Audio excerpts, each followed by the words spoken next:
Today on the Ginger Engine, we read and review Troublesome Engines, the 5th book in the Railway series by the Reverend W. Awdry, which was published on the 15th of January 1950. However, does our non-Thomas fan give this book a yay or a nay? Stay tuned to find out.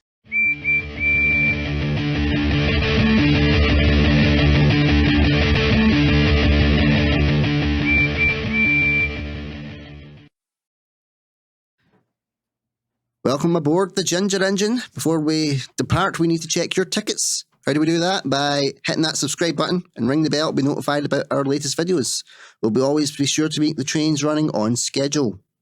Well, your team today will be your driver, Andrew Durning, fireman, Thomas Lawrence, railway inspector, Matthew Hill, and our very important passenger, Susan Sutton. Well, my STEAM team, thank you so much for coming back to the madness. Well, especially you, Susan, since you were really inducted in with all our craziness. How did you find it? Well, at first, I was a bit shocked. As you'll probably know, although the viewers and listeners may not know, I did burst out laughing because I didn't expect there to be voices. Yeah. Well, like the voices that we were doing specifically. Yeah. yeah. I think that's why. Like for unfortunate reasons, Calum has not been able to make it to this next one. Well, we got two newbies, and one just went, "I'm out." No, I thought it was fun. I enjoyed it. I really enjoyed it. Yeah. So you're not coming back just for the money?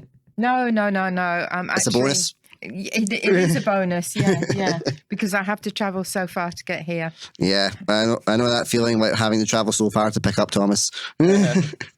Well, guys, we are literally like the Three Stooges of this railway series. So we're now going into the 5th book. How have you guys been finding it so far? Yeah, I think it's been good fun. It's definitely interesting going back to these kind of kids' stories as an adult and seeing them in a kind of different light to what you would see them if you were reading them as a kid and stuff like that, and being able to kind of make that observation, if that makes sense. It's quite interesting. Yeah, definitely. What about yourself, Thomas? How have you been finding, well, especially since you were doing the video for it as well now? Yes. Literally, the only thought I have going through this is like, right, how am I going to actually now film this? But at the same time, it's like, honestly, just it's nice to read these things because I am obviously more used to the TV versions of these stories, but it's just also nice to rediscover the origins. Yeah, no, definitely, and especially the book that we're going to be discussing today, because some of them were filmed in Series 1, and then some of them were filmed in Series 4, which was what, about like 8-9 years after, roughly about that. Series 4 was, I think, 96, something 11 like that. years.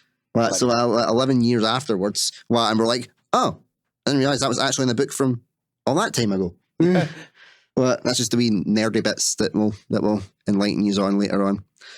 And I know last time that we were doing it, we had a wee bit of kind of a shoot off here. We were like, right, what are the actual criteria and the rules for assessing these books? And if we're not sure, I'm sure the viewers don't have a clue either. So I decided to actually write them down for a change. So when we're looking at the books, the questions that always popped into my head when I was coming up with the ideas were, can the Railway series books be appreciated by children and adults? So would another normie, for example, like yourselves, not in the Thomas fandom like us, would they be able to pick up a Railway series book and read it without their kids being around? Kind of like, you know how when you're a parent and the kids are watching programs and then you realise you're still watching their programs after they've went to bed. You haven't switched it off yet. You're like, why am I still watching this? So it's like, so obviously something gravitates. So it's kind of the same premise with the books. I was like, would you be able to just be like reading it and then be like, oh, the kids are asleep. I want to know what happens next. And carry on. And then the final one, that's probably the most tricky one, would be, would a normie actually recommend a book of the Railway series to another normie? So would you go like, no, don't read that one. It's not that good. But this one's actually no bad. Because we could do that because we're Thomas fans and they'll just think we're nuts. But would you be able to do that for someone who's actually credited as being able to live in the outside world and interact with real humans? So you're wanting to recruit us normies to become one of yourselves. It's essentially, it's like the Book of Thomas, isn't it? Instead of the Book of Mormon. Don't talk to me about the Book of Mormon. It was cancelled again. Yeah. Yeah. Yeah. Carry on. At the time, I know. What? I'm gutted about that as well. Don't worry. Well, but we're not in the Book of Mormon. We are in the Book of Thomas, well, specifically the Railway series, and we are moving on to, surprisingly, the 5th book in the Railway series, Troublesome Engines. Now, I'm going to have to take my bias out when we're doing our our reviews, because this is my favourite book of Dolby's era. And a lot of the real Thomas fans don't like it because they say, oh, it's not as heavy on action, but it's really, really good with plot and stuff. And you'll find out why when we read it. Because it's a bit more. I think it's the first time there's more adult kind of content, as far as I'm saying, like adult themes linking into it. Yeah. There is some silly stories, but like the underlying theme is actually quite a grown-up theme. So what I was gonna say, when you said there wasn't that much action, I mean, not giving anything away, but the last story was quite a bit. Yeah, actually. Yeah, there's action like in that sense, but the rest of them it's more just like a story build-up rather than like, oh, there's constantly runaway sequences and crashes and chase sequences. It's like they just saved that one for the end. It's like, oh, we need a runaway sequence. Here we go. Yeah. It's an interesting book, and I also love it because it introduces my favourite character for the first time, which is Percy. Yeah. So we'll just do what we always do. My fellow chuggers. I love saying that just for the sole fact that in Scotland it has a double meaning, but every railway fan will just be like, it's a train chugging along. But that's just what it is. Thank you, Stuart Hay, for that infamous line. I'll be using it now, and he'll just be like, Andrew, you stole my idea. Top chuggers. Yeah. See if we don't get that series actually commissioned, I swear there will be hell to pay. There's clearly potential. We all laughed. So let's jump into the 5th book of the Railway series, Troublesome Engines. Henry and Gordon were lonely when Thomas left the yard to run the branch line. They missed him very much. They had more work to do. They couldn't wait in the shed till it was time and find their coaches on the platform. They had to fetch them. They didn't like that.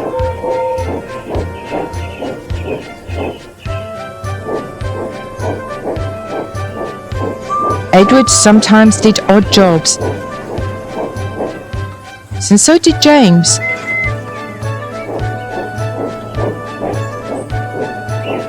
But James soon started grumbling too.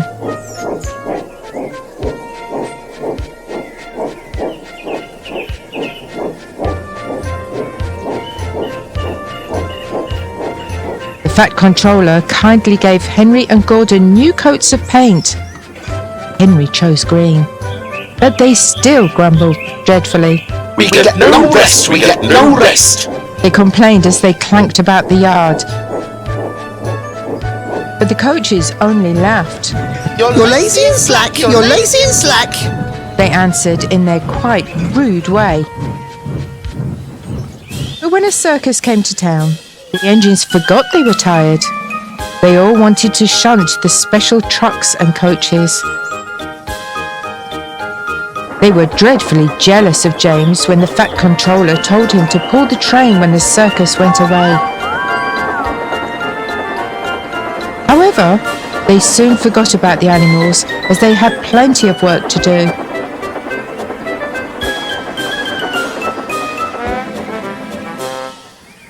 One morning, Henry was told to take some workmen to a tunnel which was blocked. He grumbled away to find 2 trucks to carry the workmen and their tools.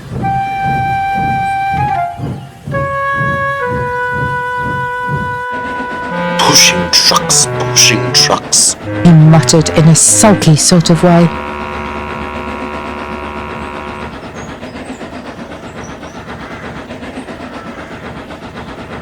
They stopped outside the tunnel and tried to look through it, but it was quite dark. No daylight shone from the other end. The workmen took their tools and went inside.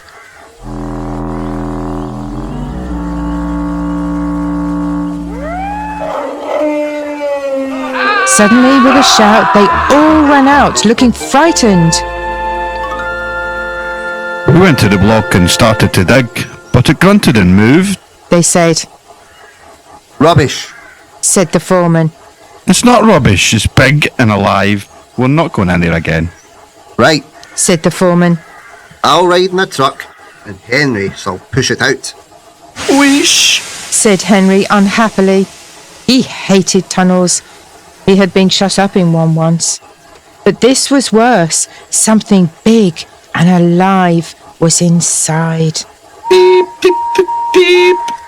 He whistled. I don't want to go in. Neither do I. Said his driver. But we must clear the line. Oh dear, Puffed Henry as they slowly advanced into the darkness.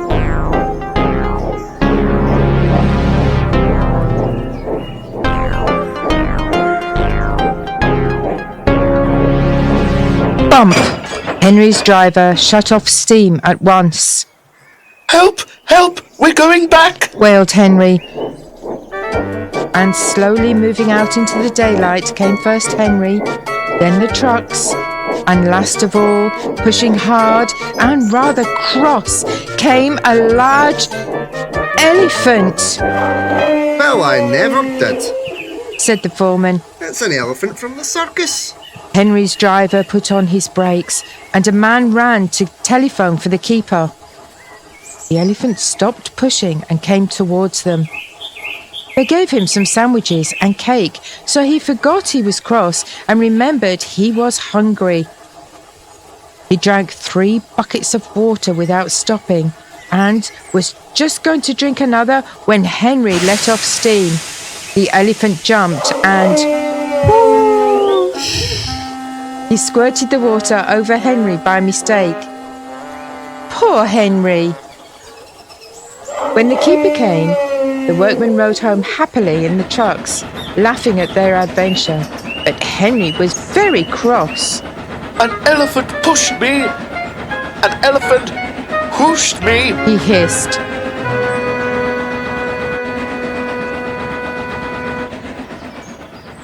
He was sulky all day, and his coaches had an uncomfortable time.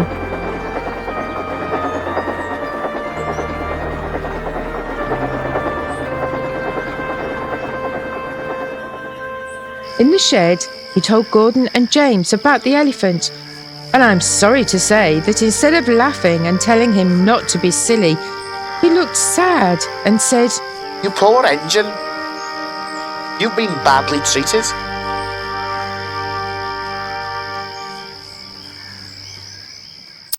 The big stations at both ends of the line each have a turntable. Fat Controller had made them so that Edward, Henry, Gordon and James can be turned around. It is dangerous for tender engines to go fast backwards. Tank engines like Thomas don't need turntables. They can just go as well backwards as forwards. But if you had heard Gordon talking a short while ago, you would have thought the Fat Controller had given him a tender just to show how important he was.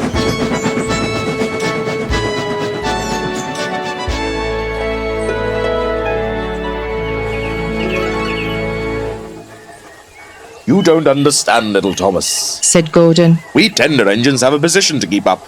You haven't a tender, and that makes a difference. It doesn't matter where you go, but we are important. And for the Fat Controller to make us shunt trucks, fetch coaches, and go on some of those dirty sidings, well, it's not the proper thing. And Gordon puffed away in a dignified manner. Thomas chuckled and went off with Annie and Clarabelle. Arrived at the terminus, Gordon waited till all the passengers had got out. Then, groaning and grumbling, he shunted the coaches to another platform. Disgraceful, disgraceful. He hissed as he ran backwards to the turntable. The turntable was in a windy place close to the sea. It was only just big enough for Gordon, and if he was not on it just right, he put it out of balance and made it difficult to turn. Today, Gordon was in a bad temper, and the wind was blowing fiercely. His driver tried to make him stop in the right place. Backwards and forwards they went, but Gordon wasn't trying. At last, Gordon's driver gave it up. The fireman tried to turn the handle, but Gordon's weight and the strong wind prevented him. The driver, some plate layers, and the fireman all tried together. It's no good. They said at last, mopping their faces. Your tender upsets the balance. If you were a nice tank engine, you'd be all right. Now you'll have to pull the next train backwards. Gordon came to the platform. Some little boys shouted, On quick, there's a new tank engine. What a Swiss. they said when they came near. It's only Gordon back to front. Gordon hissed emotionally. He puffed to the junction. Hello. Poor Thomas. Plain tank engines. Sensible engine. Take my advice. Scrap your tender and have a nice bunker instead. Gordon snorted but didn't answer. Even James laughed when he saw him. Take care. Hissed Gordon. You might stick too. No fear. Chuckled James. I'm not so fat as you.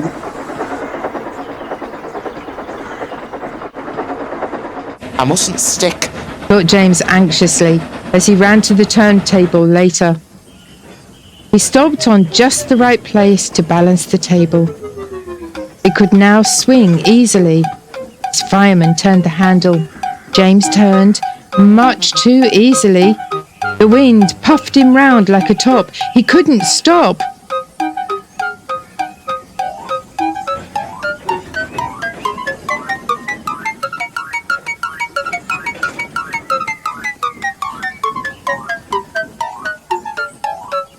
At last the wind died down and James stopped turning. But not before Gordon, who had been turned on the loop line, had seen him. Well, well. He said, Are you playing roundabouts? poor James, feeling quite giddy, rolled off to the shed without a word.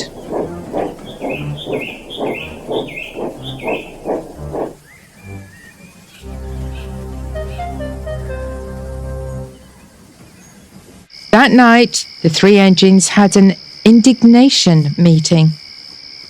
It's shameful to treat tender engines like this. Henry gets hoosed by elephants. Gordon has to go backwards and people thinks he's a tank engine. James spins round like a top and everyone laughs at us. And added to that, the fat controller makes us shunt in dirty sidings. Ugh! Said the three engines together, Listen, said Gordon. He whispered something to the others. we'll do it tomorrow. The fat controller will look silly. The Fat Controller sat in his office and listened. The Fat Controller frowned and said, What a nuisance passengers are. How can I work with all this noise? The station master knocked and came in, looking worried. There's trouble in the shed, sir. Henry is sulking there. There is no train, and the passengers are saying this is a bad railway. Indeed. Said the Fat Controller. We cannot allow that. Will you quieten the passengers, please? I will go and speak to Henry. He found Henry, Gordon and James looking sulky. Come along, Henry. He said, It is time your train was ready. Henry's not going. said Gordon rudely. We won't shunt like common tank engines. We are important tender engines. You fetch our coaches and we will pull them. Tender engines don't shunt. And all three engines let off steam in a cheeky way.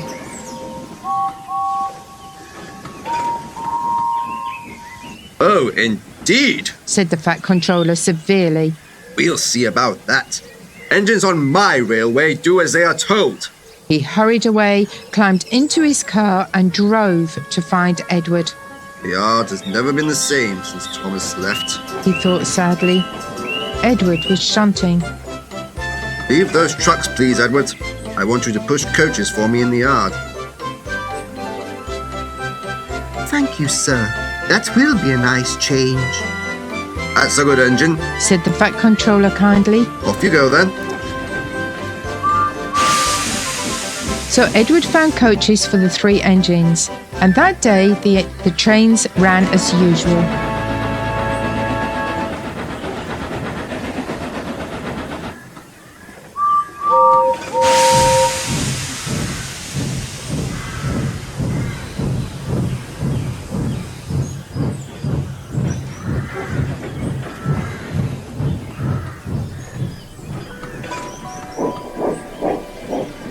But when the Fat Controller came next morning, Edward looked unhappy.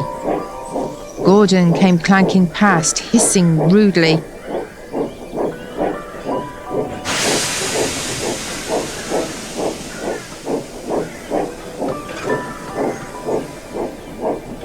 That's me. Said the Fat Controller, What a noise.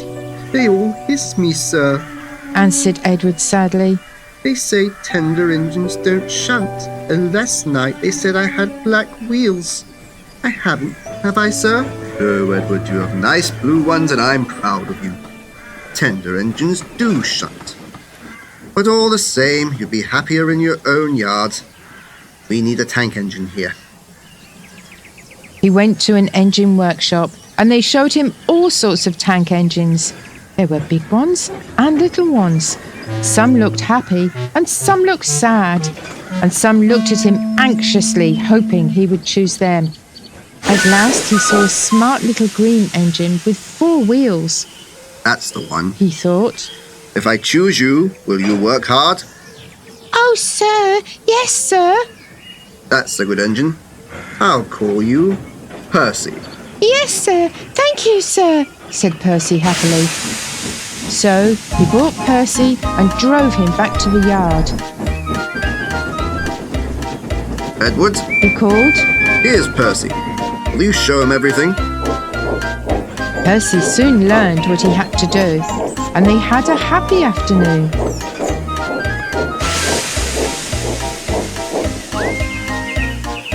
Once Henry came by, hissing as usual. Wheesh! Said Percy suddenly. Henry jumped and ran back to the shed. How beautifully you wheeshed him. Laughed Edward. I can't wheesh like that. Oh, said Percy modestly. That's nothing. You should hear them in the workshop. You have to wish loudly to make yourself heard. Next morning, Thomas arrived. The Fat Controller sent for me. I expect he wants help. He said importantly to Edward. Shh, shh. Here he comes. Well done, Thomas. You've been quick. Listen, Henry, Gordon, and James are sulking. They say they won't shunt like common tank engines, so I have shut them up, and I want you both to run the line. Common tank engines, indeed. Snorted Thomas. We'll show them. And Percy here will help too. Said the Fat Controller. Oh, yes, sir. Please, sir, answered Percy excitedly. Edward and Thomas worked the line. Starting at the opposite ends, they pulled the trains, whistling cheerfully to each other as they passed.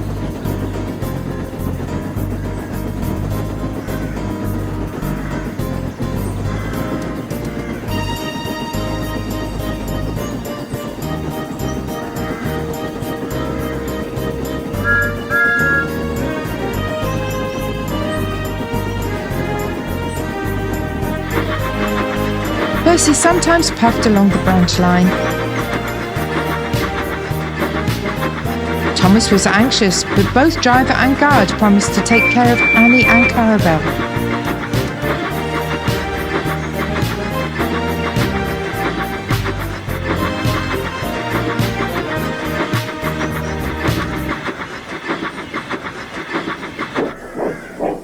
There were fewer trains, but the passengers didn't mind. They knew the 3 other engines were having a lesson.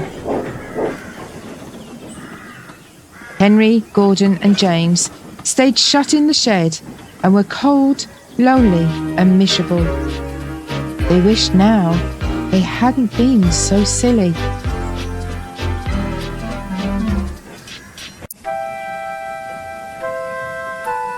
Henry, Gordon, and James were shut up for several days.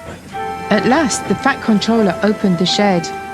I hope you are sorry he said sternly. and understand you are not so important after all. Thomas, Edward, and Percy have worked the line very nicely. They need a change, and I will let you out if you promise to be good. Yes, sir. Said the 3 engines. We will. That's right. Please remember that there's no shunting nonsense. Must stop.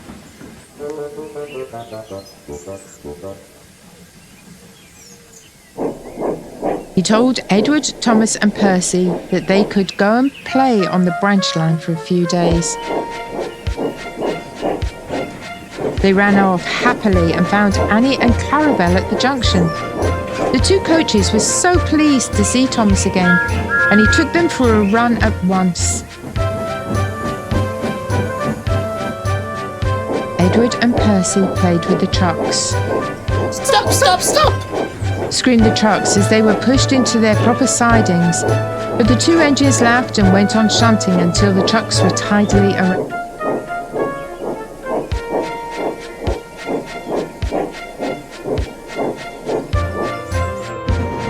Next, Edward took some empty trucks to the quarry.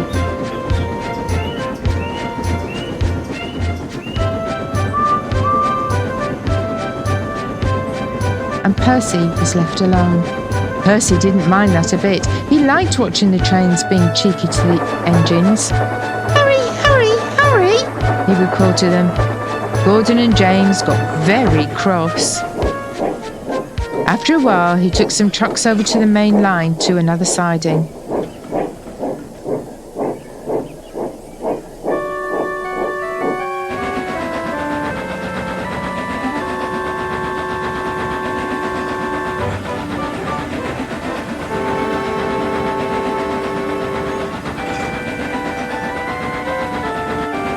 When they were tidy, he ran onto the main line again and waited for the signalman to set the point so that he could cross back to the yard.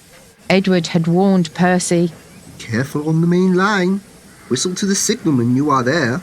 but Percy didn't remember to whistle, and the signalman was so busy and forgot Percy. Bells rang in the signal box. The man answered, saying the line was clear, and set the signals for the next train. Percy waited and waited. The points were still against him. He looked along the main line. "Peep, peep!" he whistled in horror, for rushing straight towards him was Gordon with the express. Boo, boo, boo, boo. Whistle Gordon. His driver shut off steam and applied the brakes. Percy's driver turned on full steam. Back, Percy, back. He urged, but Percy's wheels wouldn't turn quickly. Gordon was coming so fast that it seemed he couldn't stop.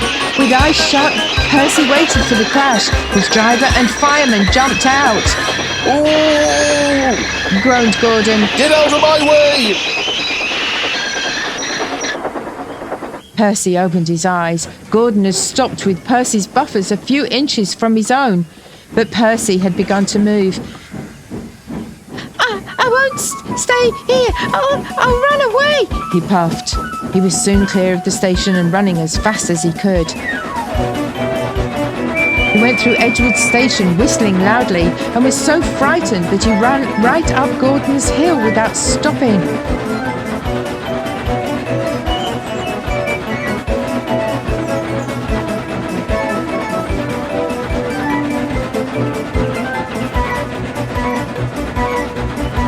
He was tired then and wanted to stop, but he couldn't. He had no driver to shut off the steam and to apply the brakes. "I shall have to run till my wheels wear out," he thought sadly. Oh dear, I want to stop. I want to stop," he puffed in a tired sort of way. He passed another signal box. I know just what you want, little Percy. Called the man kindly. He set the points and Percy puffed wearily onto a nice empty siding, ending in a big bank of earth. Percy was too tired now to care where he went. "I want to stop. I want to stop. I have stopped," he puffed thankfully as his bunker buried itself in the bank. Never mind, Percy. Said the workmen as they dug him out. You shall have a drink and some coal, and then you'll feel better. Presently, Gordon arrived.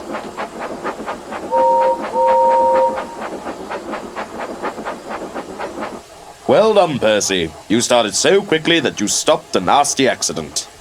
I'm sorry I was cheeky, Said Percy. You were clever to stop. Percy now works in the yard and finds coaches for the trains. He's still cheeky because he's that sort of engine. But he is always most careful when he goes on the main line.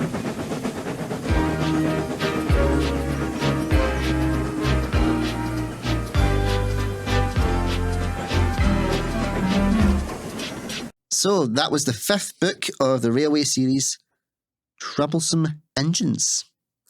Now, as usual, we have our discussion. We have the Thomas side, quite literally the Thomas side, because he's sad on his Todd. Just looks, I was so sad without someone next to you. What, should I move around? Now I'm going to stay here. Well, so we have the Thomas side and we have the Normie side. So what we'll do is we'll hear from the Normies first, for their perspective, and then we do a bit more of a deep dive, and then we'll go through the Learning with Luke segment, because Luke still gives us all the information. He's the Thomas Wiki. So what did you both think of Troublesome Engines? And I'll move this mic round to you, Susan, as well, just so you've both got one. Thank you. For anybody that was not aware, when we were trying to do this, when we were doing the recordings, it wasn't the most comfortable, so we were like resorting the microphone. I'll go first. Actually, I'm funnily enough, I'm kind of interested to hear what you've got to say about this one in terms of like maybe where the backstory of it's come from and maybe what's influenced the Rev to write this story, because there's obviously definitely political stuff going on there. There's kind of strike type of stuff going on there, some sort of kind of classism kind of thing going on there as well. Yeah, it's definitely not something for a 5-year-old, is it? Like No. talking about strikes and and scabs, essentially. Like, I mean, obviously, a kid's going to kind of get it, what's going on and stuff like that. That they, that they feel like they're being mistreated or whatever, and they don't want to do the it's no fair kind of thing. A kid can kind of get that it's no fair kind of thing. But yeah, like to an adult, when reading it as an adult, there's definitely a lot there that I wouldn't pick up on as a kid. And I think, we were talking about the criteria before. Is this one that you would recommend to other adults? Probably is, because it's like a good example of a concept that it's not just for kids. Do you know what I mean? There's a lot of stuff that maybe would be considered relevant nowadays as well, especially considering how old the books are. It's quite weird, actually, kind of spooky that some of the things apply quite well today. What about yourself, Susan? What did you think?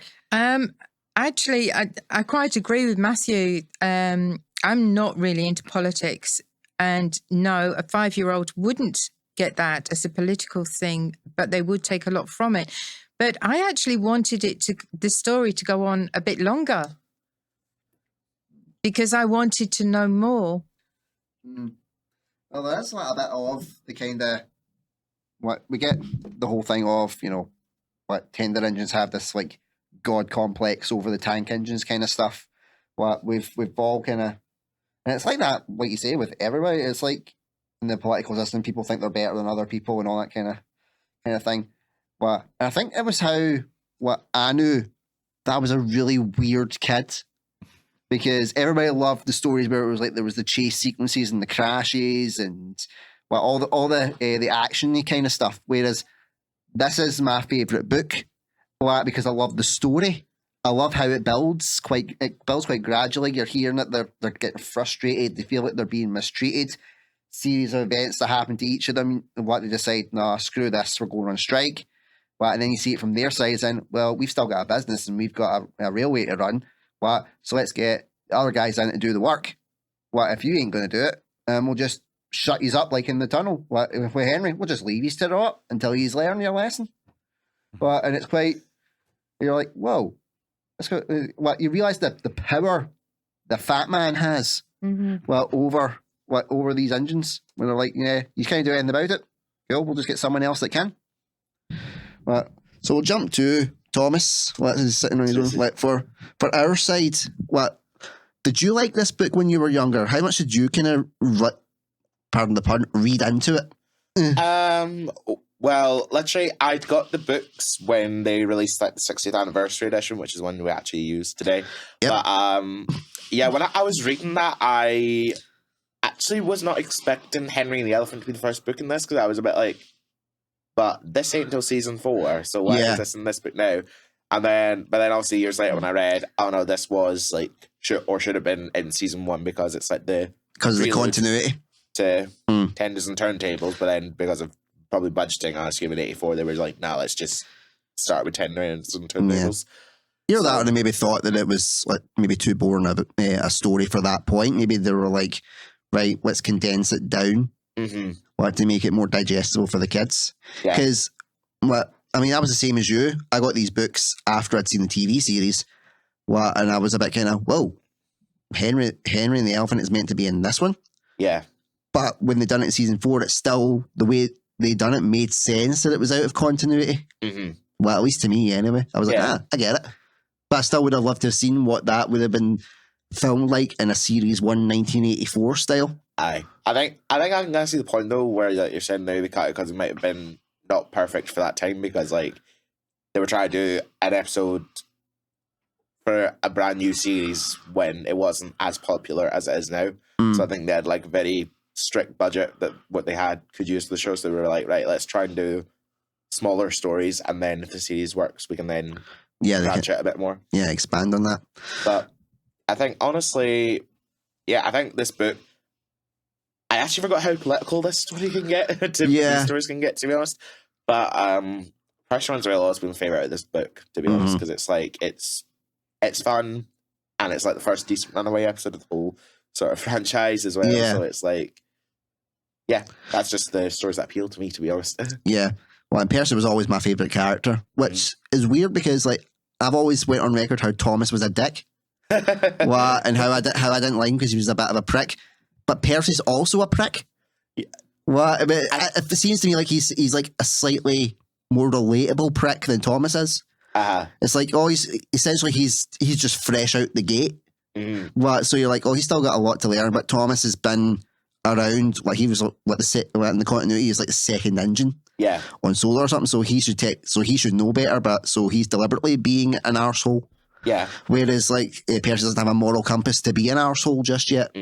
Well, it's like I look at Percy like my kids. like they're still learning how to deal with everything. So you're wee pricks, but you're my wee pricks, and you'll learn. So what you're saying is you have a favourite child out there, Andrew? Of course I don't have a favourite child. Love you both. Well, I don't have a favourite child. It was one more than I was expecting, but I love them both. But it's just interesting to see them both kind of come up and just be like, I can see the similarities. Well, and that's probably why Percy was introduced, even though there was a lot of controversy around Percy being introduced, which is a good link into learning with Luke. Yeah. So, as I said, the Thomas Wiki has provided us with his knowledge. Well, I mean, some of the stuff I'm going to talk about, we know about from lore, but it's also for the normies. I might even learn something here, because I do know some of the things that's probably going to be mentioned. Yeah. So, with the first introduction to Percy, the Reverend wanted Percy to be based on an Arnsdale 04 OST engine. Dolby had made Percy a mix of the Avonside and the 14XX, which is actually what that little guy Oliver is based on. And because he wasn't getting that specific type of engine that he wanted, Audrey and Dolby did not get along after that. And that actually started making the relationship a lot more difficult with the illustrator and Audrey, and eventually it led to him getting basically terminated. And that was after Percy the Small Engine, wasn't it? Yeah. You get killed. No, I'm sure the thought was probably there. I mean, came back in time for the future. It was the start of the decay in that relationship.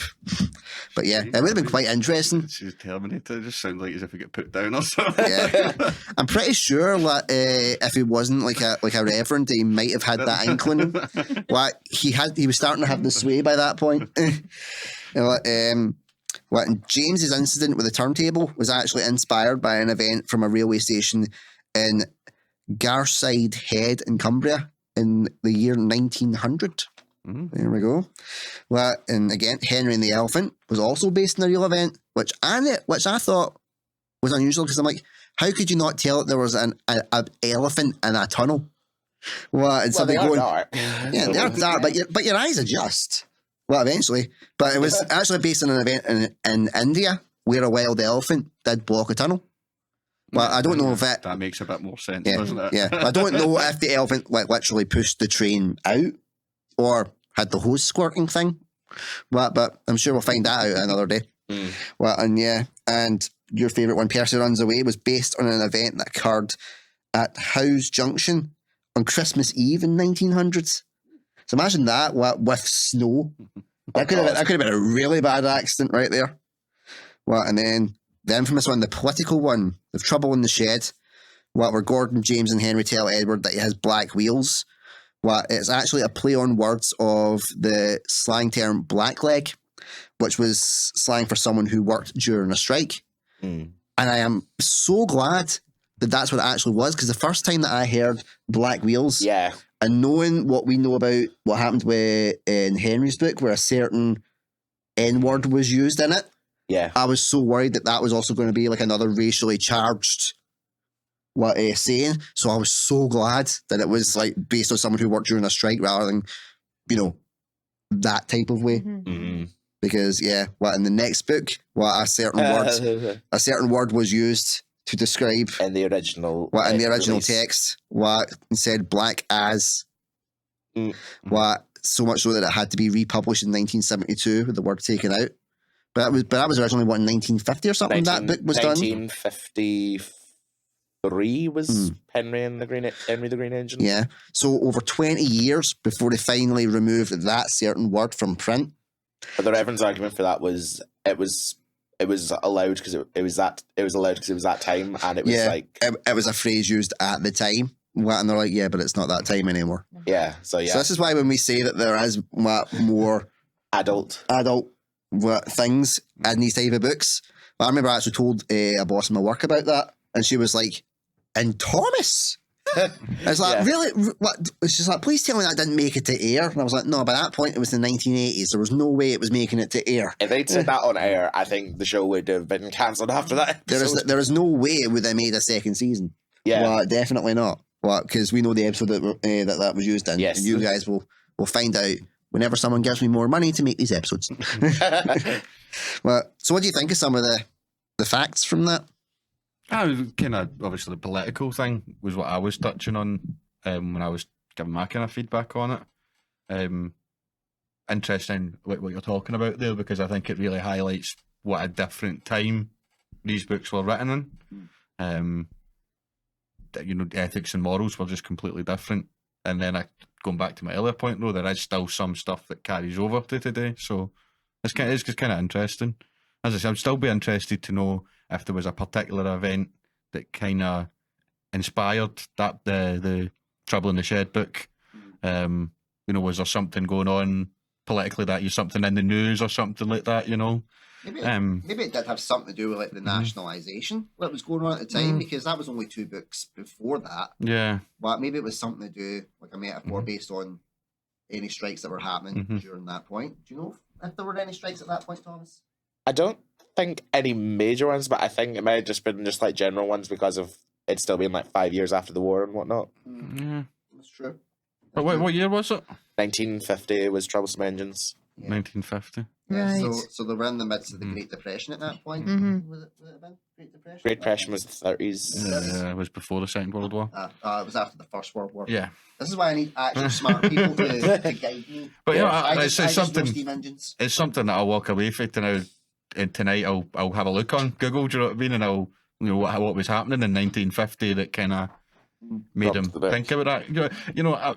I just feel like there must be something there, do you know what I mean, that's kind of kicked that off in his head, that he's been thinking about that sort of thing, and for him to want to include it in his stories or something, he must have thought it was an important thing to talk about to kids and stuff like that. I think the Reverend as well, like, the way he got the ideas of the stories was be like something based on something he'd either seen as a child or something he'd maybe seen at the street as well. Yeah, he took a lot of stuff from the Railway Gazette as well, didn't he? That'd be how you get the ideas for the books. I think it's interesting, that stories like the elephant and what have you. He's obviously done research, and as you say, it's probably something that he's heard about. All the different things that he's including in his books. And as you say, although Google wasn't about then, but it is now. So people can hear something that's been spoken about and Google it. And I'm all for, it doesn't matter how old you are, you can still learn.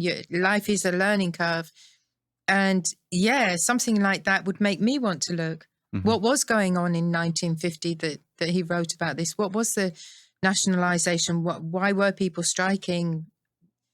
I mean, if it was 1980, I could understand about the coal strike. And the scabs, that's the one that sticks mostly in my mind. But this is 30 years prior to that. A bit of revolutionary things going on. So we'll jump into our final ratings now. The norm yay or norm nay. This is where after reading the books, we get the normies to come up with a decision based on the criteria laid out earlier on. In this case, it'll be Thomas solo making his call. And if we should come to a tie break, I have to put all judgment aside, all of my own bias towards the book, and make a decision based on the arguments of whether these books could be appreciated by adults as well as children. So we'll start off with the normies first, Susan and Matthew. Would you give this book a norm yay or a norm nay? I don't think you can fair first, then, would you? What do you think? Well, I don't think we even need to confirm. I think we would both say yay. Yeah, I think so. Yeah, definitely. And is that just based on kind of what we've talked about with the political themes and stuff like that? Because it seems a bit more like adult, not like adult content. It's not like a porno or everything, but but it's more like things that adults would get. Yeah, it's just got more it's more multifaceted, if that makes sense. Do you know what I mean? There's more to it. There's more that you could dig into. It makes you think about things more than some of the other stories that are a bit more straightforward. Even in fact, even just say the elephant story at the start of this one, although that kind of leads in, and there's kind of the breadcrumb trail that there's going to be something happening where the engines aren't going to be happy. It's kind of a bit more like a straightforward kind of, not kidsy, but you get what I'm saying. It's just like a kind of straightforward story, kind of almost self-contained. And then in comparison, Trouble in the Shed, compared to that, there's just a lot more angles you can look at it from, and I think that's what makes it suitable for adults. Is it something you're not just taking it for face value. You're thinking about it. There's different ways it could go. Does that make sense? Yeah. I think if I was to be reading the books to kids, yes, I would be one of those adults that once the kids were asleep, I would continue to read because, again, as I say, I'm not a political person, but it would interest me, to actually see where it was going to lead. Oh, it's definitely a yay from me. Definitely. Yeah, agreed. Well, actually, I think as well, based on these stories, because literally, I think these stories have something for everyone. Because it's the kids will enjoy it because they're seeing the engines again, but also I think they also enjoy it because the stories are not too basic as well, like you guys were saying. So yeah, I think a yay, to be honest, as well. Yeah. Well, I'm very much in agreement. I didn't need to worry about making a judgment call, but because I don't know if I would have been able to hide my bias on it, because this is my favourite book of Dolby's era. And I think it is because the story doesn't talk down to its audience. It makes it relatable for the kids. What brings in a new engine and has a nice runaway chase sequence, which the kids would gravitate to naturally. But the story is also good for adults as well, because they would wonder, what is this based on? How is this? How are we able to talk about a political kind of strike in a kid's book? It's something that you could really kind of sink your teeth into. And I always loved these stories as a kid because it never talked down to me. That used a lot of terminology that I didn't understand, and I would want to ask my mum and dad, what does black wheels mean? Obviously, they didn't know, because they were just like put the video on, let us go to sleep, what kind of deal. There was lots of things that I could ask questions about, and be like, oh, what's the how come this story doesn't really involve in Thomas? Why are the big engines treating the little engines so badly? And all that kind of stuff. Why are the big engines being not nice and not doing their job? Yeah, it's a bit like the cruel world, if you know what I mean. Like kids don't necessarily get to see a lot of the time. And we kind of shelter kids from. This is kind of like a wee touch of that. Do you know what I mean? Yeah. But it's not always a nice world out there, and sometimes people are nasty for various different reasons. Do you know what I mean? For no reason at all. Yeah, exactly. Exactly, yeah. I think we can all relate to that in today's world. Yeah. And I can relate to it being a dad in today's world, because I do shelter my boys. Because there is so much rubbish that is going on. I'm like, I don't want them to see that. I want them to still enjoy their wee programs and enjoy their wee bit of innocence, because it's going to get ripped away for them. I mean, mine was ripped away when I was 4, for God's sake. I was watching this type of stuff, and I'm like, man, life isn't fair. This sucks. Of course, that was also me finding out, why do people not like me because of my hair colour? So we had all that as well. But yeah, I would definitely say it's been this has been a much more interesting experience. And Sally, you're now 5 books in. In this journey as a normie. Are you starting to see where the bits for our argument of it's more appreciative for adults as well as kids? Absolutely. Like this one in particular has kind of really brought that to the forefront for me. Yeah, because the last it's two the first were... one where, as I say, I feel like I'm walking away with it, and I want to go and learn more about it and stuff like that, and learn more about the background of it. Although the other ones have been interesting, and maybe I would read them again. I think this is making me take that step further and say, right, no, I need to know more about not just the story itself, but where the stories come from and about the author and stuff like that, to really get an idea about what he's trying to say. Yeah, because it was a bit on the fence, because we had 2 that were really good. The first 2 were really good, solid J's, and then we started getting into the nay territory. We could see where some of them were just trying to appease the kids, but they're starting to bring it back. We've now got another one in the yay column. It's now 3-2 to the yays for the Dolby era, which Dolby must look at that and go, yes.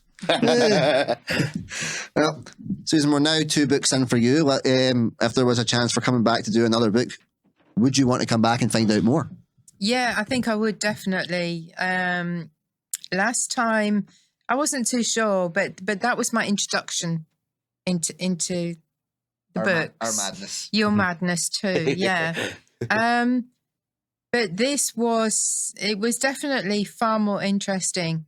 And I like books that appeal to both kids and adults, because it teaches the adults a lot more. And I think it educates adults as to how to treat their children, how to prepare their children. Does that make sense? Yeah. Yeah? Totally. Totally. And Thomas, you know which book's coming up next. Yes. Henry the Green Engine. Are you as excited for educating the newbies as I am? I am actually, but at the same time, I'm not looking forward to the video editing for that one. I'm particularly looking forward to it, because he does use a lot of real life stuff to influence basically the whole book. And this is the only book that has 5 stories as well, isn't it? Yes. Yep. So this will be fun. I'll say 4.5 though, because the 4th one's a short story, so yeah, still counts. But it still counts as 5, yeah. Still counts as 5. For argument's sake. Yeah. Well, everybody, I hope you've enjoyed this episode of the Ginger Engine. If you have, for the love of God, give us money. Because we want to keep doing this. So all the Thomas fans, please give us cash so I can keep doing this and paying the people to come, because they're not at the stage where I can get them to do it for free yet. What do you mean at that stage? Yeah, I know. But you love Thomas. It's all about the Thomas for you. Yeah. Jokes. Yeah. Well, until next time, everybody. I've been your driver, Andrew Durning, our fireman, Thomas Lawrence, our railway inspector, Matthew Hill, and our very important passenger, Susan Sutton. So until next time, keep on chugging.